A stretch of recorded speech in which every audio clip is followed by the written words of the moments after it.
ধরুন দুপুরে খাবার শেষে একটি মাছ রয়ে গেছে। রাতে খাবার সময় সেই মাছটি কাকে দেবেন? পরিবারে আপনারা মাত্র দুজন, আর রয়েছে ফুটফুটে একটি সন্তান। কমন যে চিত্রটি আমরা দেখতে পাই, রাতে খাওয়ার সময় বাচ্চাকে পুরো মাছটি দিয়ে দেওয়া হয়, আর বাবা মা ড্যাব ড্যাব চোখে শুধু তাকিয়ে থাকতে আর দেখতেই ভালো লাগে। তার খাওয়া দেখে মনটাই ভরে যায়।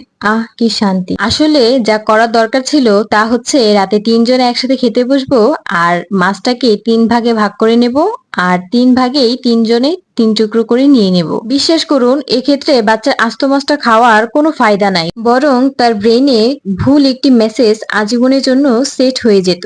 অথচ এই তিন টুকরা মাছ তাকে শেখাবে কিভাবে অল্প জিনিসে সবার সাথে ভাগ করে খেতে হয়। তার অপোজিটে মানুষগুলো খেয়েছে কিনা সে ব্যাপারে খেয়াল রাখার মানসিকতা তার মধ্যে জাগ্রত হবে। আর এই মেসেজটা তার ব্রেনে আজীবনের জন্য ঢুকে থাকবে। এটা একেবারে ছোটবেলা থেকেই করা উচিত। বাচ্চারা তাদের বয়স অনুযায়ী ঠিকই বুঝে নেবে। বাচ্চারা তাদের মতো করে সবই বুঝবে। ট্রিক্সটা কাজে লাগালেই দেখবেন, ওর হাতে যখন খাবারটা দিবেন তখন আপনার হাতে আছে কিনা এবং তার মায়ের ভাগটা আছে কিনা সেটা দেখবে, এবং তার বাবার ভাগটাও রেখে দিতে ভুলবে না। বর্তমান সময়ে দেখা যায় বাচ্চারা সবকিছুই নিজের করে পেতে চায়। তারই আপন বোন, আপন ভাই পেলো কিনা সেদিকে কোনো খেয়ালই থাকে না। দাদু, কাকা, ভাই, নানা যে যেটাই আনুক সবই তার চাই। এই গল্পটি আমাদের শিখিয়ে দেয় ছোট ছোট কাজের মাধ্যমে কিভাবে শিশুদেরকে কাজের মূল্যবোধ এবং ভাগাভাগি শিক্ষা কিভাবে গড়ে তোলা যায়। সো হ্যালো এভরিওয়ান, আসসালামু আলাইকুম সবাইকে। সবাই কেমন আছেন? আবারও নিয়ে এলাম নতুন একটি ভিডিও, নতুন একটি ব্লগ, আমার ডেইলি ব্লগ। অনেকদিন ধরে ব্লগ দেওয়া হয় না। প্রথমে তো অনেক জ্ঞানী জ্ঞানী কথা বলে ফেললাম, কথাগুলো আসলে কিন্তু বাস্তব কথা। এটা কিন্তু আমরা ভুলেও এই কাজটি করব না। বাচ্চাদেরকে এই শিক্ষাগুলো দেওয়া উচিত।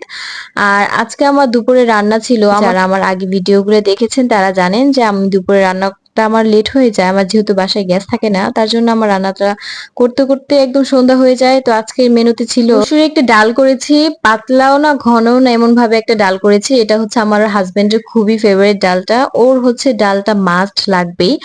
আর সাথে করে নিয়েছি হচ্ছে পেঁপে দিয়ে ফেভারিট একটা মাছ, সেটা হচ্ছে পাঙাশ মাছ। তো এই মাছটা দিয়ে পেঁপে দিয়ে রান্না করেছি, আর হচ্ছে ডাল। এই তো আজকে দুপুরের খাবার বলতে দুপুর না, এটা হচ্ছে রাতের খাবার। দুপুরে তো বললামই লেট হয়ে যায়। তো এই তো আজকের রাতের খাবার এটাই ছিল। এই তো আমি মাছগুলো প্রথমে ভেজে নিয়েছি, ডালটাও রান্না করে নিয়েছি বাগার দিয়ে। আর এই পর্যায়ে আমি পেঁপে গুলো একটু ভেজে নিয়েছি, যেন আমার একটা পেঁপের যে একটা স্মেল থাকে সেই স্মেলটা থাকে না। অনেকে সিদ্ধ করে নেয়, আমি এই পর্যায়ে একটু ভেজে নিলে দেখা যায় খেতেও আরো ভালো লাগে। তো এই তো আমি পেঁপে গুলো ভেজে নিয়েছি, আর এখানে পেঁয়াজ কাঁচামরিচ দিয়ে তো সেই ভেজে রাখা মাছের যে মশলাটা, সেই মশলাটা আমি এখানে দিয়ে দিয়েছি। এরপর আমি এক এক করে সব মশলাগুলো দিয়ে দিব। আদা রসুন পেস্ট করাটা দিয়ে দিব। এই পর্যায়ে আমি শুকনো মশলাগুলো দিয়ে দিব। শুকনো মশলাগুলো দিয়ে দিচ্ছি, হলুদ মরিচ লবণ যা যা ছিল সবই দিয়ে দিয়েছি। এই পর্যায়ে আমি এটাকে ভালো করে কষিয়ে নেব। এটাকে ভালো করে কষিয়ে নেওয়ার পর ভেজে রাখা পেঁপেগুলো আমি দিয়ে দিব। তারপর এটাকেও ভালো করে কষিয়ে তারপরে আমি এই পর্যায়ে পানি অ্যাড করে নেব। এটা তরকারিটা হয়ে গেলে মাছটা আমি দিয়ে দিব। তো আজকের ভিডিওটা এই পর্যন্তই। সবাই ভালো থাকবেন, আমার পেজটাকে সবাই লাইক ফলো করতে ভুলবেন না। সবাইকে আল্লাহ হাফেজ।